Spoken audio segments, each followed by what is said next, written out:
ദൈവവചന ചിന്തയിലേക്ക് കടന്നു പോവുകയാണ്. 1 തെസ്സലോനിക്ക അതിൻ്റെ 4-ാം അധ്യായം അതിൻ്റെ 1-ാം വാക്യം. നിങ്ങളെല്ലാവരും നിങ്ങളുടെ ബൈബിൾ എടുക്കുക.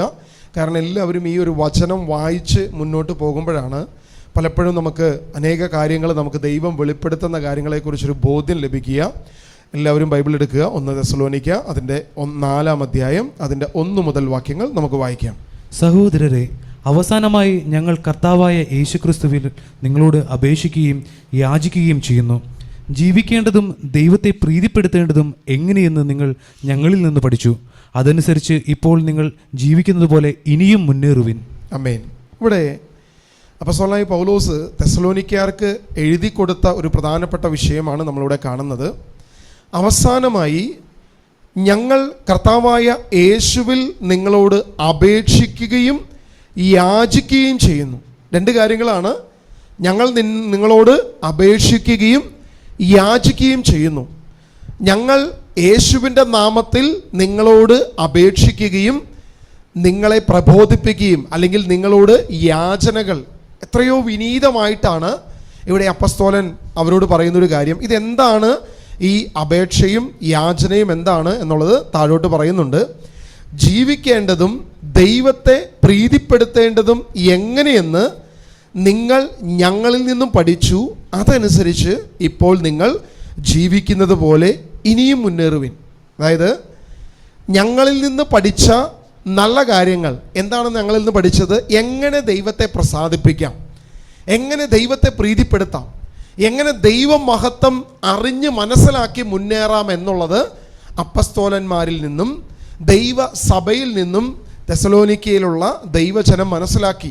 പൗലോസിൽ നിന്നും ബർണബാസിൽ നിന്നും ലൂക്കായിൽ നിന്നും പൗലോസിൻ്റെ കൂടെ യാത്ര ചെയ്യുന്ന മർക്കോസ്, അങ്ങനെ വേണ്ട എല്ലാവരിൽ നിന്നും സഹോദരന്മാരായ ആളുകൾ ചില നല്ല അനുഭവം, ചില നല്ല കാര്യങ്ങൾ പഠിച്ചു.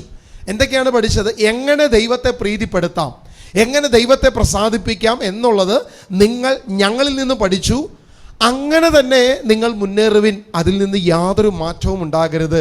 അതായിരിക്കണം നിങ്ങളുടെ ഏറ്റവും വലിയ മുന്നേറ്റം, ഏറ്റവും പ്രധാനപ്പെട്ട വിഷയം. അത് ഞങ്ങൾ നിങ്ങളോട് അപേക്ഷിക്കുകയും ഞങ്ങൾ നിങ്ങളോട് യാചിക്കുകയും ചെയ്യുന്നു എന്നാണ് അപ്പോസ്തലനായ പൗലോസ് പറഞ്ഞത്. നമുക്കൊരു നല്ല മാതൃക അവർ തന്നു. എങ്ങനെയാണ് ദൈവത്തെ പ്രസാദിപ്പിക്കുക, ദൈവത്തിൻ്റെ ഹൃദയത്തെ എങ്ങനെ അറിയാം, ദൈവത്തിൻ്റെ ചിന്തകളെ എങ്ങനെ മനസ്സിലാക്കാം, ദൈവസന്നിധിയിൽ നമ്മുടെ പ്രാർത്ഥനകൾ എങ്ങനെ എത്തിക്കാം. എന്തുകൊണ്ടാണ് നമ്മുടെ പ്രാർത്ഥന കേൾക്കാത്തത്? ദൈവം പ്രസാദിക്കാത്തത് കൊണ്ടാണ്. ദൈവം നമ്മുടെ പ്രാർത്ഥന അറിയാത്തത് കൊണ്ടാണ്. പലപ്പോഴും നമ്മൾ ദൈവത്തെ പ്രസാദിപ്പിക്കാൻ അല്ലെങ്കിൽ എൻ്റെ പ്രാർത്ഥന കേൾക്കണമേ എന്നൊക്കെ പറഞ്ഞ് കരഞ്ഞു വിളിച്ച് അപേക്ഷിക്കും. പക്ഷേ പലപ്പോഴും ഈ ദൈവസന്നിധിയിൽ നമ്മുടെ യാചനകളോ പ്രാർത്ഥനകളോ പലതും ചെല്ലുന്നില്ല. അവിടെയാണ് അപ്പോസ്തലൻ പറയുന്നത്, എങ്ങനെ നിങ്ങൾക്ക് ഇത് ചെയ്യാൻ കഴിയും, എങ്ങനെ ദൈവത്തെ പ്രസാദിപ്പിക്കാൻ പറ്റും, എങ്ങനെ ദൈവസന്നിധിയിൽ നിങ്ങളുടെ പ്രാർത്ഥനകളും യാചനകളും സമർപ്പിക്കാം എന്നുള്ളതിനെക്കുറിച്ച് വ്യക്തമായിട്ട് ഒരു ബോധ്യം തരികയാണ്. ഞങ്ങൾ നിങ്ങൾക്ക് നൽകിയ ഈ പ്രബോധനങ്ങളിലൂടെ, ഞങ്ങൾ നിങ്ങൾക്ക് നൽകിയ ദൈവവചനത്തിലൂടെ ഞങ്ങളിൽ നിന്ന് കേൾക്കുകയും മനസ്സിലാക്കുകയും അനുസരിക്കുകയും സ്വീകരിക്കുകയും ചെയ്ത അതേ ജീവിത രീതി നിങ്ങൾ മുന്നോട്ട് പോയാൽ നിങ്ങളുടെ കാര്യങ്ങൾ ഓക്കെയാണ്. ദൈവം നിങ്ങളുടെ മേൽ പ്രസാദിക്കും. നിങ്ങളുടെ കാര്യങ്ങളിൽ ദൈവം പ്രവർത്തിക്കാൻ തുടങ്ങും. ദൈവിക പ്രവർത്തികൾ പലപ്പോഴും തുടങ്ങും. ഇത് നമുക്കൊരു വലിയ പ്രശ്നമാണ്. നമ്മൾ എന്താണ് അനുകരിക്കേണ്ടത്, എന്താണ് ഒരു വ്യക്തിയിൽ നിന്നും സ്വീകരിക്കേണ്ടത്? ഇപ്പോൾ നമുക്ക് നമ്മുടെ പ്രിയപ്പെട്ട ഷിബൂർ തന്നെ നമുക്കറിയാം. ഒരു മനുഷ്യനെ സംബന്ധിച്ചിടത്തോളം ദൈവികമായ അനേക പ്രവർത്തികൾ ഒരുവനിലൂടെ നടക്കുന്നുണ്ട്. ബ്രദറിൽ നിന്നും നമുക്ക് ഈ നല്ല കാര്യങ്ങൾ നമുക്ക് എപ്പോഴും സ്വീകരിക്കാം. കാരണം പലപ്പോഴും സുവിശേഷത്തിൻ്റെ നല്ല ഒരുപാട് വശങ്ങൾ ബ്രദർ നമ്മളെ പഠിപ്പിക്കുകയും ബ്രദറിൻ്റെ ജീവിതം നമ്മുടെ മുൻപിൽ കാണിക്കുകയും ചെയ്തിട്ടുണ്ട്. ഈ നല്ല വശങ്ങൾ നമുക്ക് എന്ത് ചെയ്യാം? അത് പൂർണ്ണമായി സ്വീകരിക്കാം. അവിടെയാണ് ദൈവത്തെ നമുക്ക് പ്രസാദിപ്പിക്കാൻ കഴിയുക. പഴയ നിയമം മുതൽ നമ്മൾ ഇങ്ങോട്ട് നോക്കിക്കഴിഞ്ഞാൽ ദൈവം ആദത്തെ സൃഷ്ടിച്ചു. ആദം ഹവ്വ ദമ്പതികളിൽ നിന്നും കായേൻ ആബേൽ ഉണ്ടാകുന്നു. ആബേൽ ദൈവത്തെ പ്രസാദിപ്പിക്കുന്നു തൻ്റെ ബലിയിലൂടെ. എന്നാൽ കായേനാകട്ടെ അത് സാധിച്ചില്ല. അവൻ്റെ ബലിയിൽ ദൈവം പ്രസാദിച്ചില്ല എന്നുള്ളതാണ് നമ്മൾ ദൈവവചനത്തിൽ വായിക്കുന്നത്. എന്നാൽ ആബേൽ അവൻ്റെ ഹൃദയപൂർണമായ അവൻ്റെ ബലിയിലൂടെ അവൻ്റെ പ്രവൃത്തിയിൽ നിന്നല്ല, പകരം ദൈവം തനിക്ക് നൽകിയ ആ സമ്മാനമായ ആ ആടുകളിൽ നിന്നും ഏറ്റവും ശ്രേഷ്ഠമായതിനെ ദൈവസന്നിധിയിൽ സമർപ്പിച്ചുകൊണ്ട് അവൻ ദൈവത്തെ പ്രസാദിപ്പിച്ചു. പിന്നീട് ഇങ്ങോട്ട് നമ്മൾ കാണുന്നുണ്ട്, ദൈവം പ്രസാദിച്ച ഹനോക്കിനെ കാണുന്നുണ്ട്. താഴോട്ട് വരുമ്പോൾ നമ്മൾ മോശയെ കാണുന്നുണ്ട്, ദൈവത്തിൻ്റെ ഓരോ ചലനങ്ങളെപ്പോലും അറിയാൻ കഴിയുന്നവൻ. ജോസഫിനെ കാണാം, മോശയെ കാണാം, ഇനി അങ്ങോട്ട് ദാവീദിനെ കാണാം. പുതിയ നിയമത്തിലേക്ക് കടന്നു വന്നാൽ അനേക വ്യക്തികളെ കാണാം. പഴയ നിയമത്തിലും ഒത്തിരി വിശുദ്ധരായ പ്രവാചകന്മാരുണ്ടായിരുന്നു, യെശയ്യായും എസെക്കിയേലും ജെറമിയായും എന്ന് വേണ്ട, ദൈവം പ്രസാദിച്ച, ദൈവം തെരഞ്ഞെടുത്ത അനേക വ്യക്തികളെ നമുക്ക് കാണാൻ പറ്റും. എന്നാൽ നേരെ തിരിച്ച് ദൈവം കാണാത്ത ചില വ്യക്തികളെയും നമുക്ക് കാണാൻ പറ്റും. ഒത്തിരി പേരുടെ പേരുകൾ നമ്മുടെ മുമ്പിലുണ്ട്. അതായത് ദൈവം പ്രസാദിക്കാത്ത കായേനെ പോലെ, ദൈവം പ്രസാദിക്കാത്ത ബാലാക്കിനെ പോലെ, പ്രവാചകരായ ബാലാമിനെ പോലെ, ഇങ്ങനെ രാജാക്കന്മാരിലും പ്രവാചകന്മാരിലും ദൈവം കാണാത്ത അല്ലെങ്കിൽ ദൈവം തള്ളിക്കളഞ്ഞ വ്യക്തികളെയും നമുക്ക് കാണാൻ പറ്റും. ഇവിടെയെല്ലാം നമ്മൾ ചിന്തിക്കുകയും തിരിച്ചറിയുകയും ചെയ്യേണ്ട ഒരു പ്രധാനപ്പെട്ട വിഷയം, നമ്മുടെ ജീവിതം മുന്നോട്ട് പോകുമ്പം എന്ത് രീതിയിലാണ് നമ്മൾ മുന്നോട്ട് പോകേണ്ടത് എന്ന് നോക്കുമ്പം അപ്പസ്തോലൻ പറഞ്ഞതുപോലെ അവരിൽ നിന്നും പഠിച്ച നല്ല പാഠങ്ങൾ നമുക്ക് തിരഞ്ഞെടുക്കാം. എന്തൊക്കെ നല്ല പാഠങ്ങളാണ് നമുക്ക് തിരഞ്ഞെടുക്കേണ്ടത്? പ്രധാനമായും ദാവീദിൻ്റെ ജീവിതത്തെ നമ്മൾ പരിശോധിക്കുമ്പം 14 പ്രധാനപ്പെട്ട വിഷയങ്ങളെക്കുറിച്ച് ദാവീദിൻ്റെ ജീവിതവുമായി ബന്ധപ്പെട്ട് നമ്മളോട് സംസാരിക്കുന്ന 14 ക്വാളിറ്റികളുണ്ട്. നമ്മുടെ ജീവിതത്തിൽ ഈ 14 ക്വാളിറ്റികൾ പ്രാവർത്തികമാക്കാൻ ശ്രമിച്ചാൽ അത് വളരെ അനുഗ്രഹമായിരിക്കും. വളരെ ദൈവസന്നിധിയിൽ നമ്മുടെ ജീവിതം അനുഗ്രഹമാകുന്ന തലത്തിലാണ് ഇതെല്ലാം കാണുന്നത്. നമുക്ക് ആ 14 ക്വാളിറ്റി എന്താണ് ദാവീദിൻ്റെ ജീവിതത്തിൽ ഉണ്ടായത്, ആ 14 പ്രധാനപ്പെട്ട ക്വാളിറ്റിയെക്കുറിച്ച് നമുക്കൊന്ന് ചിന്തിക്കാം. ദൈവത്തിൻ്റെ ഹൃദയപ്രകാരം അല്ലെങ്കിൽ അവൻ്റെ ഹൃദയത്തിന് ഇണങ്ങിയ മനുഷ്യൻ എന്നുള്ളതാണ് ദാവീദിനെക്കുറിച്ച് ദൈവവചനം പറയുന്നത്. ദൈവത്തിൻ്റെ ഹൃദയത്തിന് ഇണങ്ങിയവൻ, ഇതാണ് ദാവീദിനെ കുറിച്ച് പറയുന്നത്. അപ്പോസ്തല പ്രവൃത്തി അതിൻ്റെ 13-ാം അധ്യായം അതിൻ്റെ 22-ാം വാക്യം നമുക്കൊന്ന് വായിക്കാം. അപ്പോസ്തല പ്രവൃത്തി അതിൻ്റെ 13-ാം അധ്യായം 22-ാം വാക്യം. അനന്തരം അവനെ നീക്കം ചെയ്തിട്ട് ദാവീദിനെ അവരുടെ രാജാവായി അവിടുന്ന് ഉയർത്തി.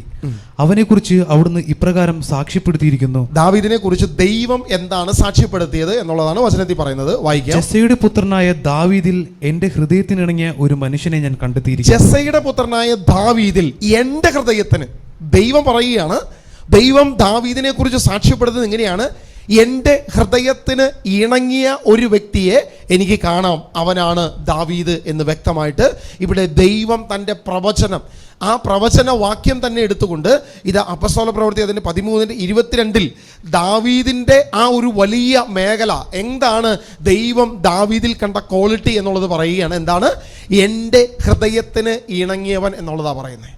ഇന്ന് നമ്മൾ ചിന്തിച്ചു നോക്കുക, ദൈവം എന്നെക്കുറിച്ച് എന്തായിരിക്കും പറയുക?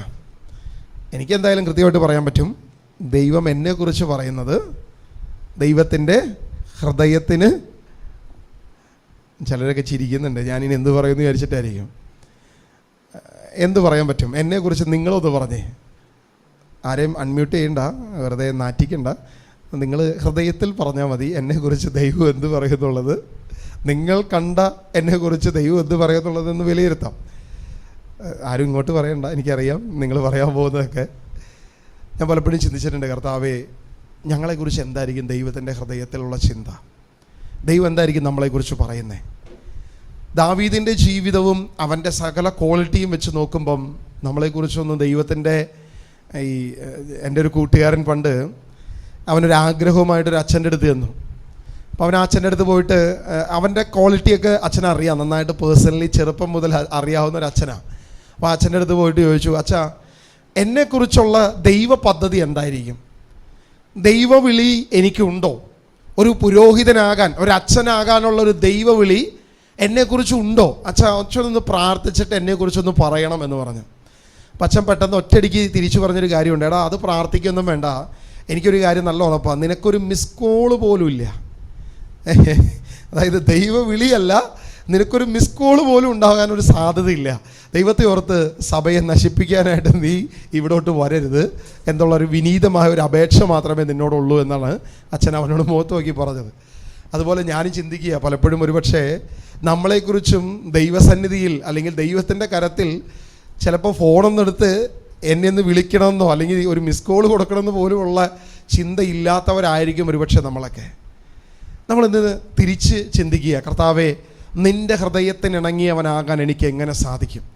ദാവീദിനെ കുറിച്ച് ദൈവം സാക്ഷ്യപ്പെടുത്തിയതുപോലെ എൻ്റെ ഹൃദയത്തിന് ഇണങ്ങിയവൻ എന്ന് പറയുന്ന തരത്തിൽ ദൈവം ദാവീദിനെ കുറിച്ച് പറഞ്ഞെങ്കിൽ, കർത്താവേ, ഇന്ന് ഞങ്ങളെക്കുറിച്ചും ദൈവത്തിൻ്റെ ഹൃദയത്തിന് ഇണങ്ങിയവളെന്ന് പറയുവാൻ തക്കവണ്ണം കർത്താവേ ഞങ്ങളെ രൂപാന്തരപ്പെടുത്തണമേ, ഞങ്ങളെ വിശുദ്ധീകരിക്കണമേ. ഒരു നിമിഷം ഒന്ന് കരമുയർത്തി പ്രാർത്ഥിച്ചേ. കർത്താവേ, ഞങ്ങളെ നിന്റെ ഹൃദയത്തിന് ഇണങ്ങിയവരാക്കി മാറ്റണമേ, ദൈവഹിതത്തിന് ഇണങ്ങിയവരാക്കി, ദൈവത്തിൻ്റെ സെലക്ഷൻ വരുവാൻ തക്കവണ്ണം, ദൈവത്തിൻ്റെ തെരഞ്ഞെടുപ്പും അവിടുത്തെ വിശുദ്ധിയും നിറയുവാൻ തക്കവണ്ണം കർത്താവേ, നിന്റെ ഹൃദയത്തിന് ഇണങ്ങിയ വണ്ണം ഞങ്ങളെ അവിടുന്ന് മാറ്റണമേ, ഞങ്ങളെ അവിടുന്ന് രൂപാന്തരപ്പെടുത്തണമേ, ഞങ്ങളെ അവിടുന്ന് വിശുദ്ധീകരിക്കണമേ.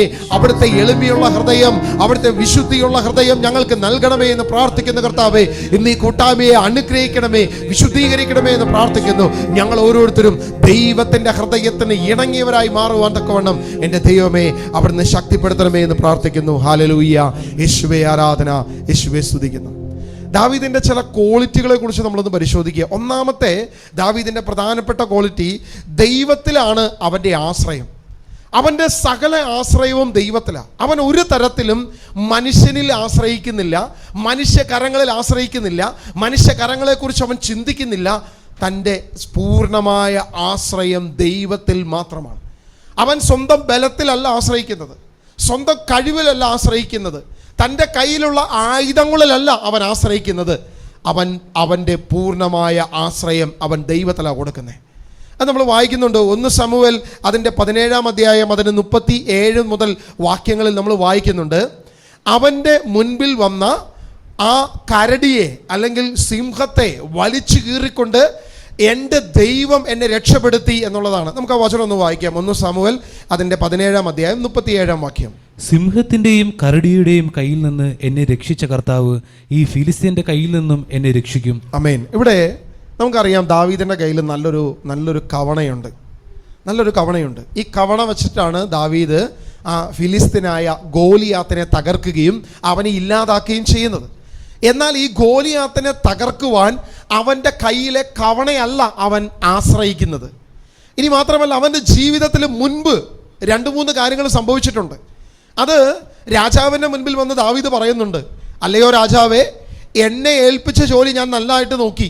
എൻ്റെ ആടുകളുടെ ഇടയിലേക്ക് ചിലപ്പോൾ സിംഹം കടന്നു വരാം, ചിലപ്പോൾ കരടികൾ കടന്നു വരാം. എൻ്റെ ആടുകളെ നശിപ്പിക്കാനായിട്ട് അവർ കടന്നു വന്ന നിമിഷങ്ങളിലെല്ലാം ഞാൻ ചെയ്തത് ഇതാണ്: അവയെ ഞാൻ വലിച്ചു കീറി, ഞാൻ സിംഹത്തെ കൊന്നു, ഞാൻ കടുവയെ നശിപ്പിച്ചു, ഞാൻ ആ പറയുന്ന കരടിയെ ഇല്ലാതെയാക്കി. അത്രയും എന്നിലൂടെ എൻ്റെ ദൈവം പ്രവർത്തിച്ചിട്ടുണ്ട്. ഇവിടെ ഇറങ്ങിത്തിരിക്കുന്ന ദാവീദിനെ നമ്മൾ കാണുമ്പം ദാവീദ് വിളിച്ചു പറയുക. ആ വചനം ഒന്നുകൂടി വായിക്കുമ്പം നമ്മൾ മനസ്സിലാക്കുന്നത്, ആ കരടികളെയും വായിച്ചോ, വചനം വായിച്ചോ. സിംഹത്തിന്റെയും കരടിയുടെയും കയ്യിൽ നിന്ന് എന്നെ രക്ഷിച്ച കർത്താവ് ഈ ഫിലിസ്ത്യന്റെ കയ്യിൽ നിന്നും എന്നെ രക്ഷിക്കും. അതായത് ദൈവമാണ് ഈ കരടിയെ, ഈ സിംഹത്തെ എൻ്റെ കരത്തിൽ ഏൽപ്പിച്ചത്. ആ സിംഹത്തിന്റെ കയ്യിൽ നിന്നും കരടിയുടെ കയ്യിൽ നിന്നും എന്നെ രക്ഷിച്ച, എന്നെ ജീവനുള്ളവനാക്കി മാറ്റിയ എൻ്റെ സർവശക്തനായ ദൈവം എന്നെ രക്ഷിക്കും. ഈ ഫിലിസ്തനെ എൻ്റെ കരങ്ങളിൽ ഏൽപ്പിക്കും. ഇതാണ് ദാവീദിന്റെ വിശ്വാസം, ദാവീദിന്റെ ആശ്രയം. അവൻ്റെ കൈകളിലോ അവൻ്റെ കഴിവുകളിലോ അവൻ്റെ ബലത്തിലോ ആശ്രയിക്കുന്നില്ല. യാതൊരുവിധ സാഹചര്യങ്ങളെയും അവൻ നോക്കുന്നില്ല. എല്ലാ സാഹചര്യത്തിലും അവൻ ദൈവത്തെ ആശ്രയിക്കും. അവൻ ദൈവത്തിൽ മാത്രം അവൻ്റെ ആശ്രയം വയ്ക്കും. ഒരു നിമിഷം നമ്മുടെ കരങ്ങൾ ഉയർത്തി, കർത്താവേ, ഞങ്ങളുടെ കരങ്ങളിൽ ആശ്രയിച്ച നിമിഷങ്ങളുണ്ട്, ഞങ്ങളുടെ കഴിവുകളിൽ ആശ്രയിച്ച നിമിഷങ്ങളുണ്ട്, ഞങ്ങളുടെ സാഹചര്യങ്ങളുടെ ആ സമ്മർദ്ദങ്ങളിൽ പലപ്പോഴും, സാഹചര്യങ്ങളുടെ പ്രതിസന്ധിയിൽ പലപ്പോഴും ഞങ്ങൾ ഇങ്ങനെയൊക്കെ ജീവിതത്തിൽ വന്നു പോയിട്ടുണ്ട്. എന്നാൽ ഇന്നു മുതൽ ദാവീദിനെ പോലെ ഞങ്ങളുടെ കരങ്ങളിലല്ല, ഏതൊക്കെ സാഹചര്യം എനിക്ക് അനുകൂലമായിട്ടുണ്ടോ അതെല്ലാം എൻ്റെ ദൈവം എനിക്ക് അനുകൂലമാക്കി മാറ്റിയതാണെന്ന് വിശ്വസിച്ച് ആ വിശ്വാസത്തിൽ എൻ്റെ ദൈവം അവൻ്റെ ശക്തിയാൽ, അവൻ്റെ ആ കൃപയാൽ എന്നെ അവൻ്റെ കരങ്ങളിൽ ഏൽപ്പിക്കുമെന്ന്, ദൈവത്തിൻ്റെ ശക്തി എനിക്ക് നൽകുമെന്ന് വിശ്വസിച്ചതുപോലെ ഇന്ന് ഞങ്ങൾ വിശ്വസിക്കുന്നു. ഞങ്ങളോ ഞങ്ങളുടെ കരങ്ങളിൽ ആശ്രയിക്കുന്നില്ല, ഞങ്ങളാകട്ടെ സർവശക്തനായ ദൈവത്തിൻ്റെ കരത്തിൽ ആശ്രയിക്കുന്നു. ആ ദൈവത്തിൽ മാത്രം ഞങ്ങൾ ആശ്രയിച്ച് മുന്നോട്ട് പോകുന്നു. ഇതാണ് ദൈവത്തിൽ ആശ്രയിച്ച് മുന്നോട്ട് പോകുന്ന ദാവീദിന്റെ ഒന്നാമത്തെ ക്വാളിറ്റി. രണ്ടാമത്തെ വിഷയത്തിലേക്ക് നമ്മൾ കടന്നു വരിക. ദൈവത്തെ മാത്രം അവൻ പുകഴ്ത്തി. അവൻ്റെ എല്ലാ പുകഴ്ചയും, എല്ലാ മഹത്വവും, എല്ലാ വാക്കുകളും അവൻ ദൈവത്തിന് മാത്രം കൊടുത്തു. അവൻ മനുഷ്യനെ പുകഴ്ത്താൻ നിന്നില്ല. അവൻ മനുഷ്യൻ്റെ മഹത്വത്തിൻ്റെ കാര്യത്തെക്കുറിച്ച് അവൻ ചിന്തിച്ചില്ല. പകരം അവൻ അവൻ്റെ സ്വർഗത്തിലെ ദൈവത്തിൻ്റെ മഹത്വത്തെ മാത്രം ചിന്തിച്ചു, മറ്റൊന്നിനെക്കുറിച്ചും ചിന്തിച്ചില്ല. ഞാൻ പെട്ടെന്നൊരു ഒരു ഒരു ചിന്ത ഇങ്ങനെ വരിക. ഞങ്ങളുടെ പ്രിയപ്പെട്ട ഞങ്ങളൊരു പ്രവീൺ ബ്രദർ, ഇദ്ദേഹം ഖത്തറിൽ ചെന്നപ്പോൾ ഉണ്ടായിരുന്ന ഒരു അനുഭവമാണ്.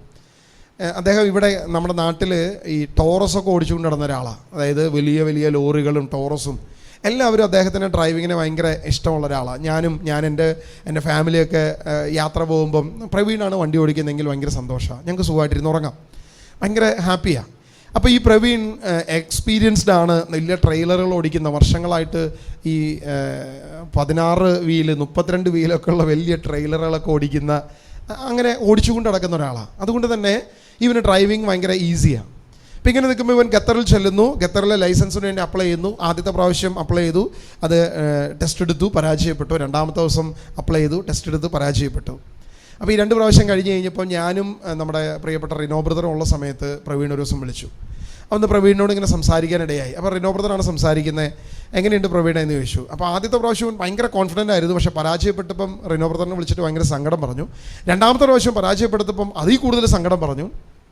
മൂന്നാമത്തെ പ്രാവശ്യം ഈ ടെസ്റ്റിന് പോകുന്നതിന് മുമ്പാണ് ബ്രദറിനെ വിളിക്കുന്നത്. അപ്പം റിനോ ബ്രദർ അങ്ങോട്ട് പറഞ്ഞൊരു കാര്യമുണ്ട്, അല്ലയോ പ്രവീണേ, നീ നല്ല ഡ്രൈവറാണ്, 32 വീലുള്ള ആ വണ്ടിയൊക്കെ നീ സിമ്പിളായി വളയ്ക്കുന്നത് ഞാൻ കണ്ടിട്ടുണ്ട്, നീ ഓടിക്കുന്നത് കണ്ടിട്ടുണ്ട്, പലരും സാക്ഷ്യം പറയുന്നത് ഞാൻ കേട്ടിട്ടുണ്ട്. പക്ഷേ നീ ഖത്തറിൽ ചെല്ലുന്നപ്പോൾ നീ ഒരു കാര്യം ചെയ്യുക, നിൻ്റെ ഈ കഴിവുകളിൽ നീ ആശ്രയിക്കാതെ നീ ദൈവത്തെ മഹത്വപ്പെടുത്തിക്കൊണ്ട്, ദൈവത്തിന് മഹത്വം കൊടുത്തുകൊണ്ട്, നിൻ്റെ കഴിവുകളെ സീറോയായി കണ്ട് ദൈവം എൻ്റെ മേൽ പ്രവർത്തിക്കും, അതുകൊണ്ട് ഞാൻ വിജയിക്കും എന്ന് വിശ്വസിച്ചുകൊണ്ട് നീ ഈ ടെസ്റ്റിന് പോയേ എന്ത് സംഭവിക്കുന്നു നമുക്ക് നോക്കാമെന്ന് പറഞ്ഞു. അദ്ദേഹം മൂന്നാമത്തെ ടെസ്റ്റിന് പോയി, വളരെ സിമ്പിളായി അത് വിജയിച്ച് ആ ലൈസൻസും കയ്യിൽ കൊണ്ടുവന്നിട്ട് പിറ്റത്തെ ദിവസം അദ്ദേഹം സാക്ഷ്യം പറഞ്ഞു, എൻ്റെ ദൈവം എന്നെ വിജയിപ്പിച്ചു എന്ന് പറയാനിടയായി. അതായത് ഇത്രയും കേരളത്തിൽ ഇത്രയും കാര്യങ്ങളിലൂടെ, അല്ലെങ്കിൽ ഇന്ത്യയിലെ പല സ്ഥലങ്ങളിലൂടെ അവൻ ഈ ട്രെയിലറൊക്കെ ആയിട്ട് പോയ കഴിവുകളെ അവൻ മാറ്റിവെച്ചു. അവൻ്റെ എല്ലാ ശക്തിയെയും അവൻ്റെ ബലത്തെയും സകല കഴിവുകളെയും അവൻ മാറ്റി, പകരം അവൻ്റെ ദൈവത്തിൽ ആശ്രയിച്ചപ്പോൾ ആ ദൈവമഹത്വം അവൻ കാണാനിടയായി. അതുകൊണ്ടാണ് ഇവിടെ ദാവീദ് അവിടെ അവൻ്റെ ജീവിതത്തിൽ, സങ്കീർത്തന പുസ്തകം അതിൻ്റെ 9-ാം അധ്യായം അതിൻ്റെ 1-ാം വാക്യം നമ്മൾ വായിക്കുമ്പം, തൻ്റെ നേട്ടങ്ങളിലൊന്നും അവൻ സ്വയം പുകഴ്ചയെടുക്കുന്നില്ല.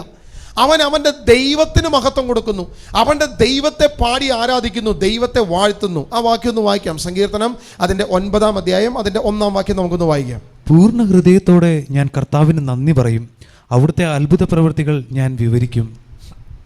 പൂർണ്ണ ഹൃദയത്തോടെ ഞാൻ യഹോവയെ, അവനെ സ്തുതിക്കും, അവന് ഞാൻ നന്ദി പറയും, നിൻ്റെ അത്ഭുതങ്ങളൊക്കെയും ഞാൻ വർണ്ണിക്കും. നമ്മളത് ശ്രദ്ധിച്ച്, അതായത് ഇപ്പോൾ ഞാൻ ഈ പ്രവീൺ ബ്രദറിൻ്റെ ഉദാഹരണം പറഞ്ഞു. പ്രവീൺ ബ്രദർ ദൈവത്തിൽ ആശ്രയിക്കാതെ സ്വന്തം കഴിവിൽ ആശ്രയിച്ചാണ് ജയിച്ചതെങ്കിൽ അവൻ ദൈവത്തിന് നന്ദി പറയുമ്പം എങ്ങനെയായിരിക്കും നന്ദി പറയുക? പൂർണ്ണ ഹൃദയത്തോടെ നന്ദി പറയാൻ പറ്റുമോ? ഇല്ല. സ്വന്തം കഴിവിൽ ആശ്രയിച്ചുകൊണ്ട്, ഓക്കെ ദൈവമേ നീ എന്നെ ജയിപ്പിച്ചു, താങ്ക് യു, ഓക്കെ കൊള്ളാം, നന്നായിട്ടുണ്ട് ദൈവമേ എന്ന് പറയും. പക്ഷെ അവൻ എപ്പോൾ നോക്കുമ്പോഴും അവൻ്റെ കഴിവിലായിരിക്കും അവനെപ്പോഴും ആശ്രയം വയ്ക്കുന്നത്. എന്നാൽ തൻ്റെ കഴിവുകളെ മാറ്റി പൂർണ്ണമായി ദൈവത്തിൽ ആശ്രയിച്ചവന് മാത്രമേ ഈ രീതിയിൽ, നമ്മൾ ആ വാക്യം ഒന്നുകൂടി വായിച്ചോ, പൂർണ്ണ ഹൃദയത്തോടെ ഞാൻ എൻ്റെ ദൈവത്തിന് നന്ദി പറയും, എൻ്റെ കർത്താവിനെ ഞാൻ വാഴ്ത്തണമെങ്കിൽ, അവനാണ് എനിക്കിത് ചെയ്തു തന്നത് എന്ന് പറയണമെങ്കിൽ, എൻ്റെ കഴിവുകളെ, എൻ്റെ ബലത്തെ, എൻ്റെ ശക്തിയെ എല്ലാം മാറ്റിവെച്ചുകൊണ്ട് അത്ഭുതകരമായ ദൈവത്തിൻ്റെ പ്രവൃത്തിയെ മാത്രം മുന്നിൽ കണ്ടുകൊണ്ട്, ദൈവമേ നിൻ്റെ മഹത്വം, നിൻ്റെ ശക്തി എന്നെ വിടുവിച്ചു, എന്നെ വീണ്ടെടുത്തു എന്ന് പറയത്തക്കവണ്ണം ഒരുവൻ പറയണമെങ്കിൽ, അവൻ്റെ ഹൃദയത്തിൽ നിന്നും പറയണമെങ്കിൽ, തീർച്ചയായും അവൻ്റെ കഴിവുകളെ ആശ്രയിച്ചിട്ട് മുന്നോട്ട് പോയാൽ നടക്കത്തില്ല. പകരം ദൈവത്തിൽ തന്നെ ആശ്രയിച്ച് മുന്നോട്ട് പോകണം. എന്താണ് ദാവീദിൻ്റെ 3-ാമത്തെ ക്വാളിറ്റി എന്ന് നോക്കിക്കഴിഞ്ഞാൽ, സകല മഹത്വവും സകല ബഹുമാനവും അവൻ ദൈവത്തിന് കൊടുത്തു, ദൈവനാമത്തിന് കൊടുത്തു, അതല്ലാതെ തൻ്റെ നാമത്തെ അവൻ ഉയർത്തിയില്ല. നമ്മൾ ഈ കഴിഞ്ഞ ദിവസം ഫാസ്റ്റിംഗ് പ്രയറിലൊക്കെ കയറിയവർക്ക് അറിയാം, ചിലർ മന്ദിരങ്ങൾ പണിയുന്നു. നമ്മളൊക്കെ മന്ദിരങ്ങൾ പണിതവരാ. അതായത് ഭൗതികമായ ജഡികമായ മന്ദിരങ്ങൾ പണിയുന്നു. ദൈവത്തിൻ്റെ മന്ദിരമാകാൻ കഴിയാതെ, ദൈവത്തിനൊരു മന്ദിരം പണിയാതെ, പകരം നമ്മൾ നമുക്ക് വേണ്ടി തന്നെ മന്ദിരം പണിയുന്നു. ഞാൻ എന്നെ തന്നെ പറയുന്നുള്ള എളുപ്പം, മറ്റുള്ളവർ പറയുന്നതിന് മുമ്പ്. ഒരു ദിവസം ബ്രദർ നമ്മൾ ഈ യൂട്യൂബിൽ വീഡിയോ ഇട്ട് തുടങ്ങിയ സമയത്ത് ഞാനൊരു വീഡിയോ ചെയ്ത് കഴിഞ്ഞപ്പം ബ്രദർ ആ വീഡിയോ കണ്ടു. ബ്രദർ ആ വീഡിയോ കണ്ടിട്ട് ഞാനും ബ്രദറും കൂടി തിരുവനന്തപുരത്തേക്കോ കൊല്ലത്തേക്കോ എവിടേക്കോ യാത്ര പോയി കഴിഞ്ഞപ്പം ബ്രദർ ഈ വീഡിയോ ഒന്ന് പ്ലേ ചെയ്യാൻ പറഞ്ഞു എന്നോട്. അപ്പോൾ ഞാനുണ്ട്, ബിബിൻ ബ്രദറുണ്ട്. അപ്പോൾ ഞാനും ബിബിൻ ബ്രദറും ഷൈനി സിസ്റ്റർ ഉണ്ടോ ഇല്ലെന്ന് എനിക്ക് ഉണ്ടെന്ന് തോന്നുന്നു. ഓക്കെ, അപ്പം ഈ വീഡിയോ പ്ലേ ചെയ്യാനായിട്ട് പറഞ്ഞു കഴിഞ്ഞപ്പം ആദ്യം ബിബിൻ ബ്രദറിൻ്റെ ഒരു വീഡിയോ പ്ലേ ചെയ്തു. അപ്പോൾ ഈ ബ്രദർ വീഡിയോ പ്ലേ ചെയ്യുമ്പോൾ അറിയാമല്ലോ, നമുക്ക് ഇതിനി വരാൻ പോകുന്നത് ഞങ്ങൾക്കറിയാം, വാളും വടിയൊക്കെ ആയിട്ടാണ്. അപ്പോൾ ഞാൻ ബിബിൻ ബ്രദറിൻ്റെ ഒരു വീഡിയോ കണ്ട് ബിബിൻ ബ്രദറിന് 1-2 കറക്ഷനൊക്കെ നടത്തി, 1-2 ചെറിയ ശകാരമൊക്കെ കൊടുത്തു കഴിഞ്ഞ് അടുത്തത് ഇനി അടുത്ത വീഡിയോ ഇട് എന്ന് പറഞ്ഞു. അപ്പോൾ ബിബിൻ ബ്രദർ ആവേശത്തോടു കൂടെ എൻ്റെ ചാനൽ ഓപ്പൺ ചെയ്ത് എൻ്റെ ചാനലിൽ നിന്നൊരു വീഡിയോ എടുത്തിട്ടു. കാരണം ബിബിൻ ബ്രദറിന് കിട്ടിയത് എനിക്കും കിട്ടണമല്ലോ, അങ്ങനെ മോശം വരരുതെന്ന് വിചാരിച്ചിട്ട്. അപ്പോൾ ഞാനാ വണ്ടി ഓടിക്കുന്നത്. ഞാൻ പെട്ടെന്ന് വണ്ടിയിലിരുന്ന് പ്രാർത്ഥന തുടങ്ങി, കർത്താവേ ഈ മനുഷ്യൻ പെട്ടെന്ന് ഉറങ്ങിപ്പോണേ, ദൈവമേ വേഗം ഉറങ്ങണേ എന്നുള്ള പ്രാർത്ഥന തുടങ്ങി.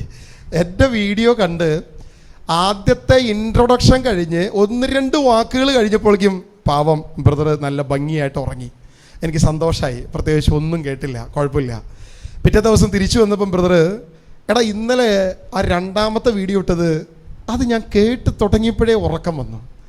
അപ്പം എനിക്കൊരു കാര്യം മനസ്സിലായി, നീ കുറേ പേര് നന്നായിട്ട് ഉറക്കുന്നുണ്ട്, നീ എന്നെ മാത്രമല്ല നാട്ടുകാരെ മുഴുവൻ നന്നായിട്ട് ഉറക്കുന്നുണ്ടെന്ന് പറഞ്ഞു. ഇത് കഴിഞ്ഞ് പിന്നൊരു ദിവസം ഈ വീഡിയോ കണ്ടിട്ട് ബ്രദർ എന്നോട് പറഞ്ഞൊരു കാര്യമുണ്ട്, നീ കൊള്ളാം, നല്ലതാ, എന്തായാലും നിന്നെക്കുറിച്ച് വേറെ ആരും പറയേണ്ട ആവശ്യമില്ല, നിന്നെക്കുറിച്ച് വേറെ ആരും ബൂസ്റ്റപ്പ് ചെയ്യേണ്ട ആവശ്യമില്ല, നീ തന്നെ ആവശ്യത്തിന് തള്ളി ബൂസ്റ്റപ്പ് ചെയ്തിട്ടുണ്ട്, അതുകൊണ്ട് വേറെ ആരും നിന്നെക്കുറിച്ച് പറയണ്ട. അതായത് എന്നിട്ട് ബ്രദർ ഒരു ഡയലോഗ് പറഞ്ഞു, ഒരു നമ്മുടെ എന്ത് വെഞ്ഞാറമൂട്, സുരാജ് വെഞ്ഞാറമൂടിൻ്റെ ഒരു ഡയലോഗ്.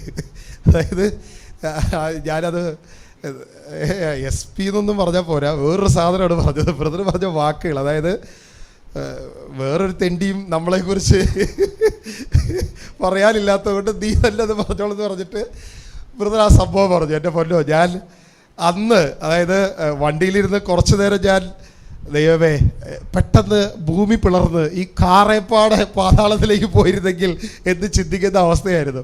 കുറച്ച് നേരം ബ്രദർ പറഞ്ഞു. പക്ഷേ എനിക്കൊരു കാര്യം അന്ന് മനസ്സിലായി, അതായത് നമ്മൾ പലപ്പോഴും നമ്മുടെ മഹത്വത്തിന്, നമ്മുടെ നാമത്തിന്, അതായത് നമ്മളുടെ വളർച്ചയ്ക്ക് നമ്മൾ തന്നെ നമുക്ക് വേണ്ടി ഒരു എന്ത് പണിയാ, ഒരു മന്ദിരം പണിയുക. അതായത് സ്വാഭാവികമായും എന്നെക്കുറിച്ച് പറയാൻ ആരുമില്ല, എന്നെ ബൂസ്റ്റപ്പ് ചെയ്യാൻ ആരുമില്ല, അപ്പം ഞാൻ തന്നെ എന്നെക്കുറിച്ച് ഇങ്ങനെ എന്തെങ്കിലുമൊക്കെ പറഞ്ഞു വെക്കുന്ന ഒരു സംഭവം. അപ്പം അന്ന് ഞാനത് തിരിച്ചറിഞ്ഞു. അന്ന് മുതൽ കർത്താവ് ദൈവം ചെയ്ത പ്രവൃത്തികളെ, ദൈവത്തിൻ്റെ മഹത്വമുള്ള പ്രവൃത്തികളെ കുറിച്ച് പറയുവാൻ എൻ്റെ അധരത്തെ ഉപയോഗിക്കണമേ. ദൈവത്തിൻ്റെ മഹത്വം, ദൈവത്തിൻ്റെ നാമത്തിന് മഹത്വം. ഞങ്ങളുടെ നാമമല്ലപ്പാ വളരേണ്ടത്, ദൈവത്തിൻ്റെ നാമം വളരണം. ഇതായിരുന്നു ദാവീദ് എപ്പോഴും ചെയ്തിരുന്നത്. 1 സമൂഹം അതിൻ്റെ 17-26 വാക്യം വായിക്കുമ്പോൾ നമ്മൾ നേരത്തെ വായിച്ച വചനത്തിൽ അതുണ്ട്. അതായത് ദൈവവചനത്തിൽ വ്യക്തമായിട്ടത് പറയുകയാണ്, എൻ്റെ ദൈവം ആ കരടികളെ, എൻ്റെ ദൈവം ആ സിംഹത്തെ എൻ്റെ കരങ്ങളിൽ ഏൽപ്പിച്ചു. എൻ്റെ മഹത്വമല്ല, എൻ്റെ കഴിവല്ല. ഞാനാണ് ദാവീദിൻ്റെ സ്ഥാനത്തെങ്കിൽ നിങ്ങൾക്കറിയോ, ചില കരടിയൊക്കെ എൻ്റെ മുമ്പിൽ വന്നിട്ട് ആ കരടിയൊക്കെ പേടിച്ച് എൻ്റെ മുമ്പിൽ വണങ്ങി, അല്ലയോ ദാവീദേ ഞാൻ ഇനി ഒരിക്കലും ഈ വഴി വരില്ല എന്ന് പറഞ്ഞ് പേടിച്ചരണ്ട് എന്നോട് കേണപേക്ഷിച്ച് തിരിച്ചു പോയ കരടിയാണ് അവിടെ ഉള്ളത്, അല്ലെങ്കിൽ സിംഹമാണ് അവിടെ ഉള്ളതെന്നൊക്കെ ആയിരിക്കും ഞാനൊക്കെ പറയാൻ പോകുന്നത്. പക്ഷെ ഇവിടെ ദാവീദ് പറയുകയാണ്, ദൈവം ആ സിംഹത്തെ എൻ്റെ കരത്തിൽ ഏൽപ്പിച്ചു, ദൈവം ആ കരടികളെ എൻ്റെ കരത്തിൽ ഏൽപ്പിച്ചു, ദൈവമാണ് എന്നെ ഏൽപ്പിച്ചത്. ദൈവത്തിൻ്റെ നാമത്തിൻ്റെ മഹത്വം, സ്വന്തം നാമത്തെ നോക്കുന്നില്ല, സ്വന്തം മഹത്വം നോക്കുന്നില്ല, പകരം ദൈവത്തിൻ്റെ മഹത്വത്തിന് പൂർണ്ണമായി കീഴടങ്ങുന്ന ഒരു ദാവീദിനെയാണ് കാണുന്നത്. വീണ്ടും അടുത്ത 4ാമത്തെ പ്രധാനപ്പെട്ട വിഷയം, ദൈവത്തിൻ്റെ ഹിതത്തിന്, ദൈവത്തിൻ്റെ ഇഷ്ടത്തിന് ദാവീദ് പൂർണ്ണമായി സറണ്ടർ ആകുന്ന ഒരു ദാവീദിനെയാണ് നമ്മൾ കാണുന്നത്. അതായത് സ്വന്തം ഹിതം നോക്കുന്നില്ല, സ്വന്തം ഇഷ്ടം നോക്കുന്നില്ല, പകരം ദൈവഹിതത്തിന്. അതായത് 1 സമൂഹം അതിൻ്റെ 23:2 വായിച്ചാൽ നമുക്കത് കാണാം. ഒത്തിരി വാക്യങ്ങളുണ്ട്. 1 സമൂഹം 23:2 ഉണ്ട്. 2 സമൂഹം അതിൻ്റെ 5-ാം അധ്യായം അതിൻ്റെ 19-ാം വാക്യത്തിൽ അത് കാണുന്നുണ്ട്. അങ്ങനെ പല വചനത്തിലൂടെ നമ്മൾ കാണുന്നുണ്ട്. ഈ വാക്യം നമുക്കൊന്ന് വായിക്കാം. പീഡിതർ, ഉള്ളവർ, അസന്തുഷ്ടർ എന്നിങ്ങനെ പലരും അവൻ്റെ ചുറ്റും കൂടി. അവൻ അവരുടെയെല്ലാം തലവനായി. 1 സമൂഹം 23:2 അതാണ് വായിക്കുന്നത്. അതിനാൽ അവൻ കർത്താവിനോട് ആരാഞ്ഞു, ഞാൻ പോയി ഫിലിസ്ത്യരെ ആക്രമിക്കട്ടെയോ? കർത്താവ് ദാവീദിന് അനുമതി നൽകി. അതായത് ദാവീദ് എല്ലാ കാര്യത്തിലും ചെയ്യുന്നൊരു പ്രധാനപ്പെട്ട വിഷയം, എനിക്കതൊക്കെ കീഴടക്കണമെന്ന് താല്പര്യമുണ്ട്, പക്ഷേ അതല്ല, എൻ്റെ ഇഷ്ടമല്ല, എൻ്റെ ഹിതമല്ല, എൻ്റെ ഇഷ്ടത്തെ അവൻ മാറ്റിവെക്കുക. പകരം കർത്താവെ, നീ എനിക്ക് ഫിലിസ്ത്യരെ ഇന്ന് ഏൽപ്പിച്ചു തരുമോ? നീ തരുമെന്ന് പറഞ്ഞാൽ ഞാൻ പോകാം. ഒന്നെങ്കിൽ പ്രവാചകന്മാരിൽ നിന്ന് വെളിപ്പാട് കിട്ടണം, അല്ലെങ്കിൽ ഉമീമിലൂടെയോ തുറീമിലൂടെയോ വെളിപ്പാട് കിട്ടണം, ദൈവവചനത്തിലൂടെ അവന് ബോധ്യം കിട്ടണം. ദൈവത്തോട് ആലോചന ചോദിക്കാതെ ദാവീദ് തൻ്റെ ജീവിതത്തിലെ യാതൊരു പ്രവൃത്തിയും ചെയ്യത്തില്ല. യാതൊരു കാര്യവും, ഒരു കാര്യത്തെ പോലും ദാവീദ് ചെയ്യത്തില്ല ദൈവത്തോട് ആലോചന ചോദിക്കാതെ. കാരണം എൻ്റെ ഇഷ്ടമല്ല, എനിക്ക് ആഗ്രഹമുണ്ട് ഇന്നത് ചെയ്യണം, എനിക്ക് ആഗ്രഹമുണ്ട് ഇന്ന കാര്യം ചെയ്യണം, പക്ഷേ എൻ്റെ ഇഷ്ടത്തിന് പോകാതെ ദൈവത്തിൻ്റെ ഹിതത്തിന് പോകണം. ഞാനിത് ഒത്തിരി അനുഭവിച്ചിട്ടുള്ളൊരു കാര്യമാണ്. അതായത് ഈ ആവേശം കൊണ്ട് നമ്മൾ പല കാര്യവും ചെയ്തിട്ടുണ്ട്. ഞാൻ ക്രിസ്തുവിലേക്ക് വന്ന സമയം മുതൽ ഇന്ന് ഈ സമയം വരെ പലപ്പോഴും ആവേശം കൊണ്ട് ഒരു തീരുമാനം എടുക്കാതെ ദൈവത്തോട് ആലോചന ചോദിക്കാതെ പെട്ടെന്നുണ്ടായ ആ ആവേശം കൊണ്ട് കർത്താവിന് വേണ്ടിയിട്ടാണ് പലതും ചെയ്തിട്ടുണ്ട്. പക്ഷേ 8 നില പൊട്ടി ചീറ്റി പണ്ടാറടങ്ങി തിരിച്ചു പോരും. അതായത് നമ്മൾ ചില കാര്യങ്ങൾ ചെയ്യണമെന്ന് ആഗ്രഹിച്ച് പോകും, പക്ഷേ ഒന്നും സക്സസ് ആകത്തില്ല, 0 ആയിരിക്കും അതിൻ്റെ റിസൾട്ട്, ഒന്നും നടക്കത്തില്ല. പക്ഷെ ദൈവത്തോട് ആലോചന ചോദിച്ച് ദൈവം പറയുന്ന സമയത്ത് മെസ്സേജ് എടുത്ത് കർത്താവിൻ്റെ ഹിതപ്രകാരം ഒരു കാര്യം ചെയ്യുമ്പം അതിന് ഭയങ്കര റിസൾട്ടായിരിക്കും ദൈവം തരുന്നത്. ഇപ്പോൾ ഈ റീസെൻ്റ്ലി നമ്മുടെ ചാനലിൽ ചെയ്തൊരു വീഡിയോ, ഒരു അച്ഛനുമായിട്ടുള്ളൊരു ഇൻ്റർവ്യൂ. സത്യത്തിൽ ഈ അച്ഛനുമായിട്ട് ഏകദേശം 1 വർഷത്തിലധികമായി എനിക്ക് പരിചയമുണ്ട്. 1 വർഷമല്ല, അതിൽ കൂടുതൽ, ഏകദേശം 1 വർഷത്തിലധികം. അപ്പോൾ ആ കൊറോണ കാലമൊക്കെ കഴിഞ്ഞ് നമ്മൾ വീഡിയോ ഒക്കെ അത്യാവശ്യം ഇട്ട് തുടങ്ങിയ സമയം തുടങ്ങി അച്ഛൻ എന്നെ വിളിക്കുന്നുണ്ട്, സംസാരിക്കുന്നുണ്ട്. പക്ഷേ അന്നും അച്ഛനോട് ഞങ്ങൾ പറഞ്ഞിട്ടുണ്ട് നമുക്കൊരു വീഡിയോ ചെയ്യണമെന്നൊരു സംഭവം പറഞ്ഞിട്ടുണ്ട്. പക്ഷെ അത് പറഞ്ഞപ്പോഴും ഞാൻ അന്ന് അച്ഛനോട് പറഞ്ഞൊരു കാര്യമുണ്ട്, അച്ഛൻ നമുക്ക് കർത്താവിനോട് ആലോചന ചോദിച്ച് ദൈവഹിതപ്രകാരം ദൈവം നമുക്ക് അനുവദിക്കുന്ന സമയത്ത് മാത്രം നമുക്കത് ചെയ്യാം എന്ന് പറഞ്ഞു. ഞങ്ങൾ രണ്ടുപേരും അതിന് വില്ലിങ് ആയി. അതിനുശേഷം പിന്നീട് ഞാൻ ഒരു ദിവസം പേഴ്സണൽ പ്രയറിൽ ഇരിക്കുമ്പോഴാണ് കർത്താവ് വീണ്ടും ഈ ഒരു ബോധ്യം തരുന്നത്, ഈ ഒരു സംഭവം ചെയ്യണം. അന്ന് ഞാൻ കഴിഞ്ഞ കുറേ കാലങ്ങളായിട്ട് പ്രാർത്ഥനയിൽ ഈ വിഷയം വെക്കുന്നുണ്ട്, കർത്താവിനോട് പ്രാർത്ഥിക്കുന്നുണ്ട്.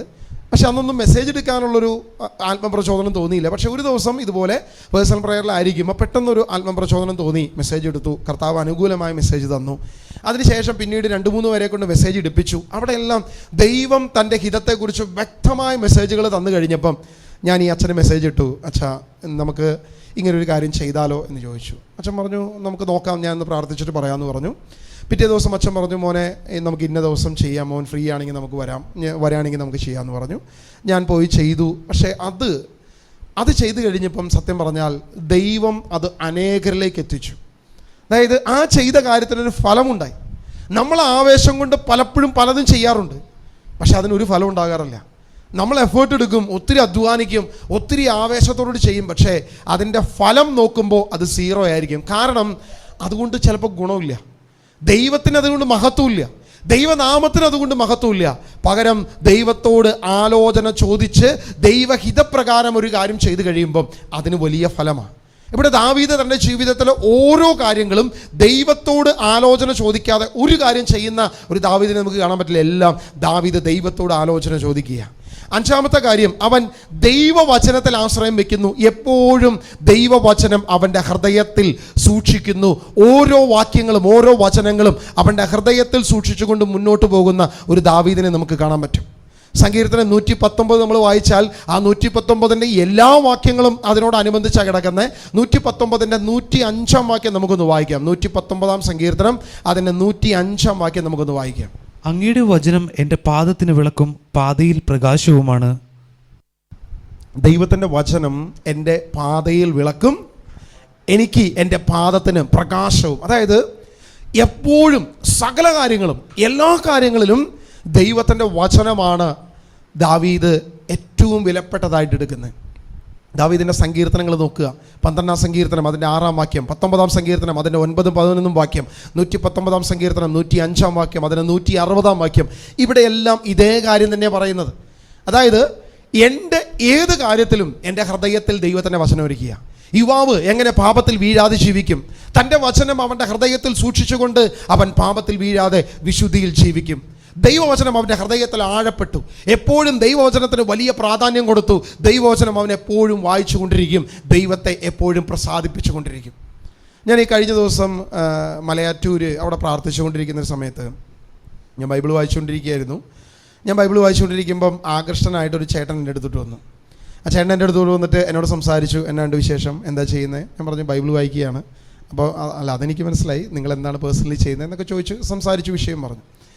ഞാൻ ബൈബിൾ വായിക്കുന്നത് കണ്ടിട്ട് അദ്ദേഹം പറഞ്ഞൊരു കാര്യം ഇതാണ്: സാധാരണ ഈ പ്രായത്തിലുള്ള യുവാക്കളൊന്നും ഇങ്ങനെ വന്നിരുന്ന് ബൈബിൾ വായിക്കുന്നത് ഞാൻ കണ്ടിട്ടില്ല, അത് കണ്ടതുകൊണ്ട് ഒരു കൗതുകത്തോട് ചോദിച്ചു എന്ന് മാത്രമേ ഉള്ളൂ. അപ്പോൾ ഞാനൊന്ന് ഉയർന്നു, കൊള്ളാം, ഓക്കെ, നല്ല യുവാവ്, നല്ല മാതൃകയായ യുവാവ്, ബൈബിളൊക്കെ വായിക്കുന്നു എന്ന് പറഞ്ഞു. അതിനുശേഷം ആ ചേട്ടൻ എന്നോട് 1-2 ചോദ്യങ്ങൾ ചോദിച്ചു. അപ്പോൾ ഞാൻ വിചാരിച്ചു, ഓക്കെ, ഈ ചേട്ടനെ കുറച്ച് ഉപദേശിച്ചൊക്കെ വിടാം, ഒന്ന് നന്നാക്കി വിടാമെന്നൊക്കെ വിചാരിച്ചിട്ടാണ് നമ്മൾ വെൽക്കം ചെയ്ത് ചേട്ടനെ കൊണ്ടിരുത്തുന്നത്. അപ്പോൾ ആ ചേട്ടൻ എന്നോട് 1-2 ചോദ്യങ്ങൾ ചോദിച്ചു. ആദ്യത്തെ ചോദിച്ചപ്പോൾ അദ്ദേഹം വചനത്തിൽ നിന്നും ഡയറക്റ്റുള്ള ആൻസറാണ് അദ്ദേഹത്തിന് കിട്ടേണ്ടത്. അപ്പോൾ ഞാൻ തിയോളജിക്കലായിട്ട് മറുപടി പറഞ്ഞു. അപ്പോൾ തിയോളജിക്കലായിട്ട് മറുപടി പറഞ്ഞപ്പം അല്ല, അതല്ല ഞാൻ ചോദിച്ചത്, ഞാൻ ഇതാ ചോദിച്ചത്. അപ്പോൾ വചനത്തിൽ നിന്ന് ഡയറക്റ്റുള്ള ആൻസറാണ് അദ്ദേഹത്തിന് വേണ്ടതെന്ന് എനിക്ക് മനസ്സിലായി. രണ്ടാമത്തെ ഒരു ചോദ്യം ചോദിച്ചപ്പം ഞാൻ വചനത്തിൽ നിന്ന് ഡയറക്റ്റുള്ള ആൻസർ കൊടുത്തു. അപ്പോൾ അദ്ദേഹം പറഞ്ഞു, അല്ല അങ്ങനെയല്ല, അത് ദൈവശാസ്ത്രപരമായി എന്ത് ചിന്തിക്കുന്നു എന്നുള്ളതാണ് ഞാൻ ചോദിക്കുന്നത് എന്ന് പറഞ്ഞു. അപ്പോൾ 2 ചോദ്യത്തിനും എനിക്ക് ഉത്തരം പറയാൻ പറ്റാതെ ആയി കഴിഞ്ഞപ്പം മൂന്നാമത്തെ ചോദ്യം ഇദ്ദേഹം ചോദിച്ചു. പിന്നെ എനിക്കൊരു കാര്യം മനസ്സിലായി, എൻ്റെ അഹങ്കാരത്തെ വെടിഞ്ഞ് ഇദ്ദേഹത്തിൻ്റെ മുമ്പിൽ സറണ്ടർ ആകുക, ഇപ്പോൾ തൽക്കാലം ദൈവം അതാണ് വിധിച്ചിരിക്കുന്നത് എന്ന് മനസ്സിലായി. ഞാനൊരു 1/2 മണിക്കൂർ അദ്ദേഹത്തിൻ്റെ മുമ്പിൽ വെറുതെ ഇരുന്ന് കൊടുത്തു. അദ്ദേഹം എന്നെ കുറേ കാര്യങ്ങൾ എനിക്ക് പറഞ്ഞു തന്നു, കുറേ കാര്യങ്ങൾ എന്നോട് പറഞ്ഞു. അവസാനം പോകാൻ നേരത്ത് ഞാൻ ചോദിച്ചു, എനിക്കൊന്ന് പ്രാർത്ഥിക്കാമോ, നമുക്കൊന്ന് പ്രാർത്ഥിക്കാമെന്ന് ചോദിച്ചു. അദ്ദേഹം പെട്ടെന്ന് ഞാൻ കണ്ടത്, അതായത് ഞങ്ങൾ നിൽക്കുന്ന സ്ഥലത്ത് തന്നെ തൻ്റെ ചെരുപ്പുകൾ 2 മൂരി. അപ്പോൾ ഞാൻ എൻ്റെ ഷൂ ഒക്കെ ഇട്ടിട്ടേ ഇരിക്കുന്നത്, തണുപ്പൊക്കെ ഉണ്ട്, ചെറിയ തണുപ്പൊക്കെ ഉണ്ട്, സോക്സും ഷൂ ഒക്കെ ഇട്ടുകൊണ്ട് ഞാൻ നിൽക്കുന്നത്. പെട്ടെന്ന് നല്ല പ്രായമുള്ള മനുഷ്യൻ, ഈ മനുഷ്യൻ അദ്ദേഹത്തിൻ്റെ 2 ചെരുപ്പുകൾ മൂരി കുറച്ച് നീക്കി വെച്ചിട്ട് എൻ്റെ അടുത്ത് വന്ന് നിന്നു. ഞങ്ങൾ 2 പേരും കണ്ണടച്ച് അദ്ദേഹം എനിക്ക് വേണ്ടി പ്രാർത്ഥിക്കാൻ തുടങ്ങി. എന്നെ ബ്ലെസ് ചെയ്ത് എൻ്റെ ശുശ്രൂഷകളെ അനുഗ്രഹിക്കണമേ, ദൈവം ഇവനെ ഉപയോഗിക്കണമേ, ദൈവത്തിൻ്റെ ഉപകരണമാക്കി മാറ്റണമേ എന്നൊക്കെ പറഞ്ഞ് എനിക്ക് വേണ്ടി പ്രാർത്ഥിക്കാൻ തുടങ്ങി. ശക്തമായി ഇദ്ദേഹം പ്രാർത്ഥിച്ച് മുന്നോട്ട് പോകണ കണ്ടപ്പോൾ എനിക്കൊരു കാര്യം മനസ്സിലായി, ഈ വ്യക്തിയെ ദൈവം എൻ്റെ മുമ്പിൽ കൊണ്ടുവന്ന് നിർത്തിയിരിക്കുന്നതാണ്. എൻ്റെ ചില തെറ്റുകളെ, ചില കുറവുകളെ നികത്താൻ, ചില മേഖലകളിൽ എനിക്കൊരു പരിവർത്തനം നടത്താൻ, ചില അറിവുകളിൽ അല്ലെങ്കിൽ ചില കാര്യങ്ങളിൽ നമ്മൾ എന്തൊക്കെയോ ആണ് എന്നുള്ള ചിന്തകളെ മാറ്റുവാൻ ഒരു മനുഷ്യനെ എൻ്റെ മുമ്പിൽ ദൈവം കൊണ്ടുവന്ന് നിർത്തി എന്നെ ചില കാര്യങ്ങൾ പഠിപ്പിക്കുന്നതാണ് എന്നെനിക്ക് തിരിച്ചറിയാൻ പറ്റി. അപ്പോൾ തന്നെ ഞാൻ അവിടെ സറണ്ടറായി. കർത്താവേ, എന്നോട് ക്ഷമിക്കണമേ, എന്നോട് കരുണയുണ്ടാകണമേ എന്ന് പറഞ്ഞ് പ്രാർത്ഥിച്ച് ഒരുങ്ങി ഞാൻ കർത്താവിൻ്റെ മുമ്പിൽ നിൽക്കാൻ തുടങ്ങി. ഇവിടെ ദാവീദിനെ നമ്മൾ കാണുകയാണ് എപ്പോഴും ദൈവവചനത്തിൽ ആശ്രയിക്കുക. അതായത് ദൈവവചനം വായിക്കുകയും ദൈവവചനത്തെ ധ്യാനിക്കുകയും ചെയ്തുകൊണ്ട് ആ വചനത്തിൽ മുന്നോട്ട് പോകുന്ന ഒരു വലിയ ഒരു വ്യക്തിത്വത്തെ അവിടെ കാണുകയാണ്. 6ാമത്തെ ദാവീദിൻ്റെ ക്വാളിറ്റിയെക്കുറിച്ച് നമ്മൾ നോക്കിക്കഴിഞ്ഞാൽ അവിടെ നമ്മൾ കാണുന്നത്, ദൈവം ഏൽപ്പിച്ച കാര്യത്തിൽ ദൈവമാണ് അവനെ ഇന്ന കാര്യം ഏൽപ്പിച്ചത്. ഏത് കാര്യത്തിലും അവൻ്റെ വിശ്വസ്തത അവനെപ്പോഴും നിലനിർത്തി. അതായത് അവൻ്റെ ജ്യേഷ്ഠന്മാർ ആട്ടിടയന്മാരല്ലായിരുന്നു, അവർ യുദ്ധ സന്നാഹത്തിൽ നിൽക്കുന്ന ചേട്ടന്മാരെയാണ് ദാവീദിനുണ്ടായിരുന്നത്. ഭയങ്കര ഘനഗാംഭീര്യമുള്ള ശരീരവും ദൃഢഗാത്രന്മാരുമൊക്കെ ആയിട്ടുള്ള ആളുകളായിരുന്നു. അവരെ സൈന്യത്തിലേക്ക് കൊണ്ടുപോയി ഇളയവനായ ദാവീദിനെ ആട് മേയ്ക്കാൻ വിട്ടു.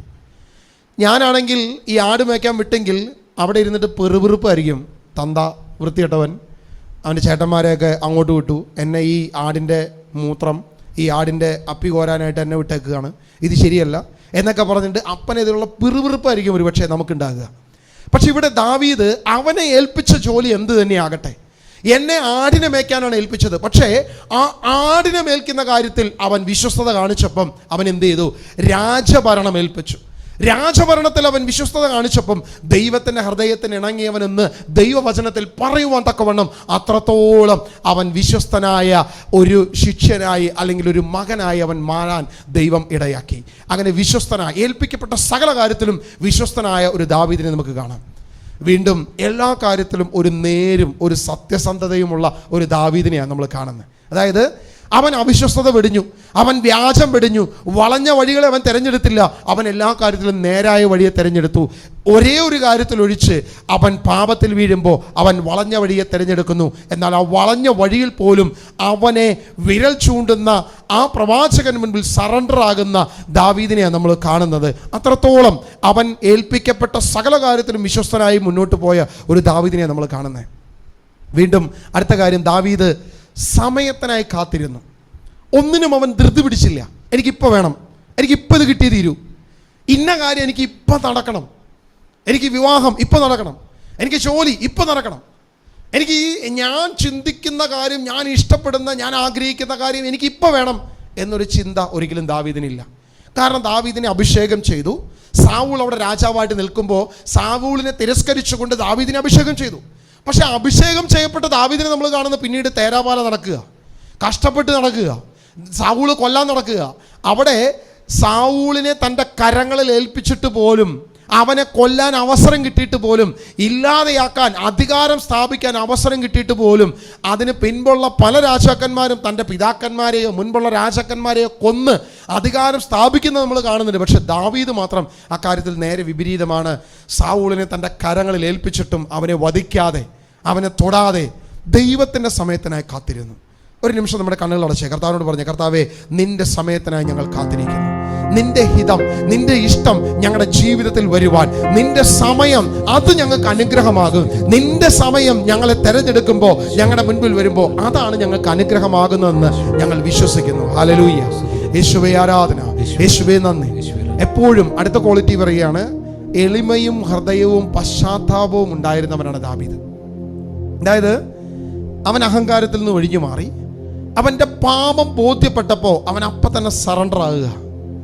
നാഥാൻ പ്രവാചകൻ വന്ന് ദാവീദിനോട് പറയുക, ആ ദുഷ്ടൻ നീ തന്നെയാ എന്ന് പറയുമ്പോൾ, അയ്യോ കർത്താവേ, ഞാൻ പാപം ചെയ്തു, അയ്യോ ദൈവമേ, ഞാൻ പാപം ചെയ്തു, ഞാൻ പാപിയാ ദൈവമേ എന്ന് പറയുന്ന ഒരു രാജാവിനെ നമ്മൾ കാണുന്നത്. അതായത് പ്രവാചകൻ വന്ന രാജാവിൻ്റെ മുഖത്ത് നോക്കി നീ ചെയ്തത് പാപമാണെന്ന് പറയുമ്പം, നീ ചെയ്തത് തിന്മയാണെന്ന് പറയുമ്പം, സാധാരണഗതിയിൽ പ്രവാചകന് ലഭിക്കുന്നത് കാരാഗ്രഹമാണ്, മരണമാണ്.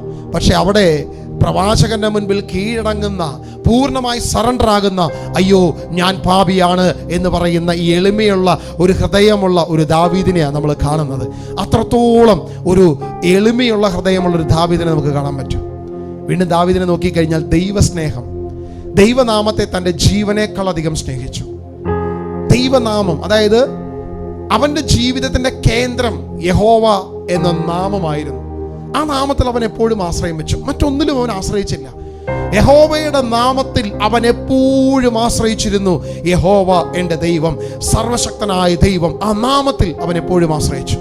ആ നാമത്തെ അവൻ എപ്പോഴും മഹത്വപ്പെടുത്തി. ദേവാലയത്തെക്കുറിച്ചുള്ള ചിന്ത അടുത്ത ക്വാളിറ്റിയാണ്. ദൈവത്തിൻ്റെ ആലയത്തെക്കുറിച്ച് അവൻ എപ്പോഴും വാഞ്ചിച്ചു കൊണ്ടിരുന്നു, എപ്പോഴും ആലോചന ഉണ്ടായിരുന്നു. ദൈവത്തിൻ്റെ ആലയം അത് വിശുദ്ധമായി കാത്തു സൂക്ഷിക്കണം. അവൻ പറയുക, അല്ലയോ ദൈവമേ, ഞാനിതാ രാജാവായി വലിയ കൊട്ടാരത്തിൽ വസിക്കുന്നു, നീ ഒരു ചെറിയ കൂടാരത്തിൽ വസിക്കുന്നു.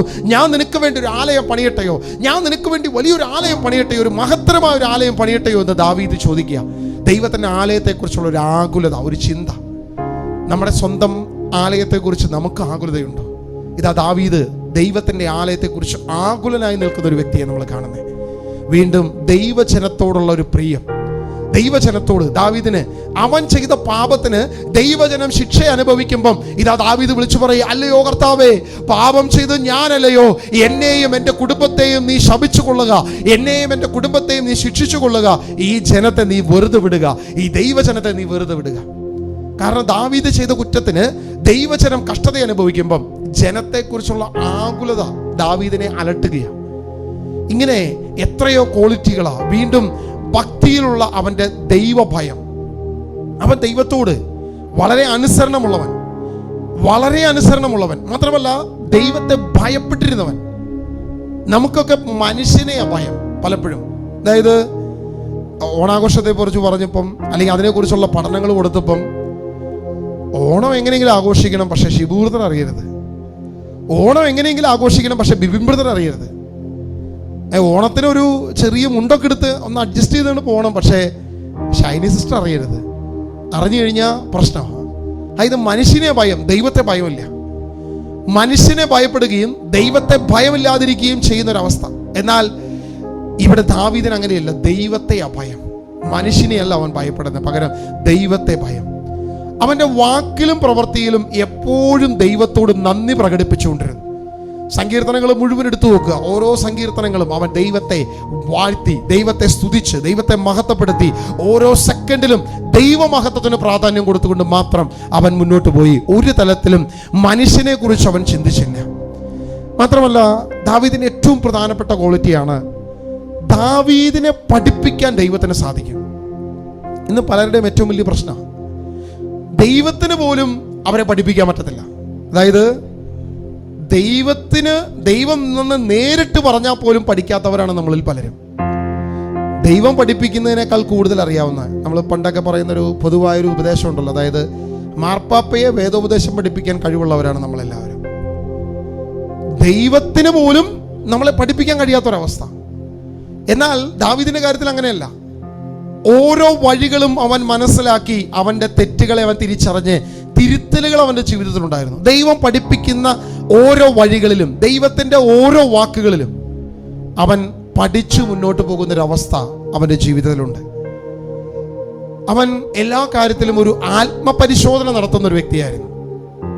ആത്മപരിശോധന. സങ്കീർത്തനം 139 23 വാക്യം ഒന്ന് വായിക്കാമോ? സങ്കീർത്തനം 139 23 വാക്യം. ദൈവമേ, എന്നെ പരിശോധിച്ച് എൻ്റെ ഹൃദയത്തെ അറിയണമേ, എന്നെ പരീക്ഷിച്ച് എൻ്റെ വിചാരങ്ങൾ മനസ്സിലാക്കണമേ. ദാവീദ് ദൈവത്തോട് പറയുകയാണ്, ദൈവമേ, എന്നെ പരീക്ഷിച്ച്, എൻ്റെ അന്തരംഗത്തെ പരീക്ഷിച്ച്, എൻ്റെ ഉള്ളിനെ പരീക്ഷിച്ച് ദുഷ്ടമാർഗമുണ്ടോ എന്ന് കർത്താവേ നീ നോക്കണേ. ഇങ്ങനെ ഒരുവന് ദൈവത്തോട് പറയാൻ കഴിയണമെങ്കിൽ, ആത്മാർത്ഥമായിട്ട് പറയാൻ കഴിയണമെങ്കിൽ, അവൻ്റെ ഉള്ളിൽ അത്രത്തോളം പരിവർത്തനം നടന്നിട്ടുണ്ടാകണം. കപടതയാണ് അവൻ്റെ ഉള്ളിലെങ്കിൽ, കപട മനോഭാവമാണ് അവൻ്റെ ചിന്തയെങ്കിൽ, ഒരിക്കലും അവൻ എന്ത് പറയാൻ പറ്റത്തില്ല? എൻ്റെ ഉള്ളം പരിശോധിക്കാൻ പറയാൻ പറ്റത്തില്ല. പക്ഷെ ദാവീദ് പറയുന്നത്, എന്നെ പരിശോധിച്ച്, എൻ്റെ അന്തരംഗത്തെ പരിശോധിച്ച്, എൻ്റെ ഉള്ളിനെ പരിശോധിച്ച്, എന്താണ് ഇതിൻ്റെ ഉള്ളിലുള്ളത് എന്നൊന്ന് പരിശോധിച്ചറിയണമേ എന്ന് പറയുന്ന ദാവീദിനെ നമുക്ക് കാണാം. അത്രത്തോളം ദാവീദ് അവൻ്റെ ഓരോ കാര്യത്തിലും ഈ മേഖലയായിരുന്നു. ഇനി അവൻ്റെ പ്രാർത്ഥനാ ജീവിതം നമുക്കറിയാം. സങ്കീർത്തനങ്ങൾ, എത്രയോ സങ്കീർത്തനങ്ങളാണ് പ്രാർത്ഥനയുള്ളത്. നമ്മൾ പലപ്പോഴും പ്രാർത്ഥിക്കാൻ അറിയാത്തവരോട് പറയുന്നത്, നിങ്ങൾ സങ്കീർത്തനങ്ങൾ വായിച്ച് പ്രാർത്ഥിക്കുവിൻ. കാരണം സങ്കീർത്തനം മുഴുവൻ പ്രാർത്ഥനകളാണ്. പ്രത്യേകിച്ച് ദാവീദിൻ്റെ സങ്കീർത്തനങ്ങൾ, അതെല്ലാം പ്രാർത്ഥനകളാണ്. ദൈവമേ, എന്നെ പരിശോധിച്ചറിയണമേ, എൻ്റെ അമ്മയുടെ ഉദരത്തിൽ ഉരുവാകുന്നതിന് മുൻപേ കർത്താവേ, ഞാൻ പാപിയാണ്, എന്നോട് കരുണയുണ്ടാകണമേ, എന്നെ വിശുദ്ധീ. ഇങ്ങനെ ഓരോ വാക്കുകളും, സങ്കീർത്തനങ്ങളുടെ ഓരോ വാക്കുകളും അവൻ്റെ പ്രാർത്ഥനകളാണ്. ഒരു പ്രാർത്ഥനയുള്ള, ദൈവത്തോട് എപ്പോഴും ചേർന്നിരിക്കുന്ന, തൻ്റെ നിസ്സഹായതയെല്ലാം ദൈവസന്നിധിയിൽ സമർപ്പിച്ചുകൊണ്ട് കീർത്തനങ്ങളാലും പ്രാർത്ഥനകളാലും ഗാനങ്ങളാലും ദൈവത്തെ എപ്പോഴും സ്തുതിച്ചുകൊണ്ടിരുന്ന ഒരുവനായിരുന്നു ദാവീദ്. അവൻ്റെ വിശുദ്ധിയിലെ സന്തോഷം, കാരണം അത് പ്രധാനപ്പെട്ട വിഷയമാണ്. ദാവീദ് അവൻ്റെ വിശുദ്ധിയിൽ അവൻ സന്തോഷിച്ചുകൊണ്ടിരുന്നു. ദൈവത്തിൻ്റെ വിശുദ്ധിയിൽ സന്തോഷിക്കുകയും ആ ദൈവത്തിൻ്റെ കാര്യത്തെക്കുറിച്ച് ചിന്തിച്ചുകൊണ്ട് തൻ്റെ ജീവിതത്തെ ക്രമപ്പെടുത്തുകയും ചെയ്തൊരു ദാവീദിനെ നമ്മൾ കാണും. സങ്കീർത്തനം 19 അധ്യായം അതിൻ്റെ 13 14 വാക്യങ്ങളൊക്കെ ഇത് കാണുന്നുണ്ട്. ഓരോ വാക്യങ്ങളും വായിച്ച്, ഇത് ഈ 14 പ്രധാനപ്പെട്ട വിഷയമായതുകൊണ്ട് ഇതെല്ലാം വായിച്ചു പോകാനുള്ള ബുദ്ധിമുട്ട് കൊണ്ടാണ് ഞാനിതൊന്നും വായിപ്പിക്കാത്തത്. എല്ലാ കാര്യത്തിനും ഉദാഹരണം പറയണമെന്നൊക്കെയുണ്ട്, പക്ഷെ അത്രയും സമയം കളയാൻ നമുക്കില്ലാത്തത് കൊണ്ടാണ്. നിങ്ങൾ ചിന്തിച്ചു നോക്കുക, ഇത്രത്തോളം ക്വാളിറ്റിയുള്ള ഒരു ദൈവ പൈതലാണ് ദാവീദ്. 14 വിശിഷ്ടമായ സ്വഭാവങ്ങളാണ് ദാവീദിനെ കുറിച്ച് നമ്മളിപ്പോൾ നോട്ട് ചെയ്തത്. നമ്മുടെ ജീവിതത്തിൽ ഈ ഗുണങ്ങളൊക്കെ ഒന്ന് വളർത്തിയെടുക്കുവാൻ തക്കവണ്ണം എൻ്റെ ദൈവമേ അവിടുന്ന് ഇടയാക്കണമേ. നമ്മൾ ചിന്തിക്കുക, പുതിയ നിയമത്തിൽ പരിശുദ്ധാത്മാവ് വന്നതിന് ശേഷം ദൈവത്തിൻ്റെ ആത്മാവ് നയിച്ച, ദൈവത്തിൻ്റെ ആത്മാവിൽ നയിക്കപ്പെട്ട പൗലോസ് അപ്പോസ്തലൻ പറയുക, ദൈവത്തെ പ്രസാദിപ്പിക്കേണ്ടത് എങ്ങനെയെന്നും ദൈവഹിതം എൻ്റെ ജീവിതത്തിൽ പ്രാവർത്തികമാക്കേണ്ടത് എങ്ങനെയെന്നും നിങ്ങൾ ഞങ്ങളിൽ നിന്നും പഠിച്ചു, അതിൽ തന്നെ തുടരുക എന്ന് തെസലോനിക്കക്കാർക്ക് എഴുതി കൊടുക്കുമ്പം അത് പരിശുദ്ധാത്മാവിലാണ് ആർക്ക് വെളിപ്പെട്ടത്? പൗലോസിന് വെളിപ്പെട്ടത്. പൗലോസിന് അത് മനസ്സിലായത്. അപ്പസ്തോലന്മാർ തൻ്റെ ജീവിതത്തിൽ പ്രാവർത്തികമാക്കിയത് ആ ആത്മാവിലാണ് അത് ചെയ്തത്.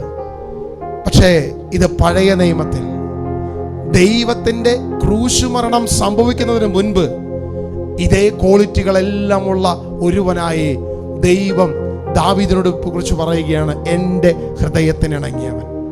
അവൻ പാപം ചെയ്തിട്ടും അവൻ തിന്മ ചെയ്തിട്ടും അവനെ തള്ളിക്കളയാത്തൊരു ദൈവത്തെ, അവനെ വീണ്ടെടുക്കുന്ന, അവൻ തിരിച്ചു വരുമ്പോൾ അവനെ എടുക്കുന്ന ഒരു ദൈവത്തെയാണ് നമ്മൾ കാണുന്നത്. നമ്മുടെ കരങ്ങളൊക്കെ ഒന്ന് ഉയർത്തിവിട്ട് നമ്മുടെ കണ്ണുകളൊക്കെ അടച്ച് കർത്താവിൻ്റെ സന്നിധിയിൽ പറഞ്ഞു, കർത്താവേ, ദാവീദിന്റെ ഈ ഗുണങ്ങൾ, ദാവീദിന്റെ ഈ മേഖലകൾ കർത്താവേ ഞങ്ങളുടെ ജീവിതത്തിലും പ്രാവർത്തികമാക്കണം. അവിടുന്ന് ഞങ്ങളെ തെരഞ്ഞെടുക്കണം, അവിടുന്ന് ഞങ്ങളെ വിശുദ്ധീകരിക്കണം കർത്താവെ, അവിടുന്ന് ഞങ്ങളെ മഹത്വപ്പെടുത്തണം. ദൈവികമായ ഒരു ക്വാളിറ്റിയിലേക്ക് വരുവാൻ തക്കവണ്ണം കർത്താവായ യേശുവേ അവിടുന്ന് ഞങ്ങളെ ബലപ്പെടുത്തണമേ, അവിടുന്ന് ഞങ്ങളെ ശുദ്ധീകരിക്കണമേ. ഞങ്ങളുടെ ജീവിതത്തിലെ കുറവുകളെ, ഞങ്ങളുടെ ജീവിതത്തിലെ എല്ലാ ബലഹീനതകളെയും മാറ്റി അവിടുന്ന് ഞങ്ങളെ വിശുദ്ധീകരിക്കണം. ദാവീദിനെ പോലെ ക്വാളിറ്റി ഉള്ളവരായി മാറുവാൻ, വിശുദ്ധ ജീവിതം നയിക്കുന്നവരായി മാറുവാൻ, ദൈവഹിതപ്രകാരം മുന്നോട്ട് പോകുന്നവരായി മാറുവാൻ യേശുവേ അവിടുന്ന് ഇടയാക്കണമേ എന്ന് പ്രാർത്ഥിക്കുന്നു. യേശുവേ അവിടുന്ന് വിശുദ്ധീകരിക്കണമേ എന്ന് പ്രാർത്ഥിക്കുന്നു.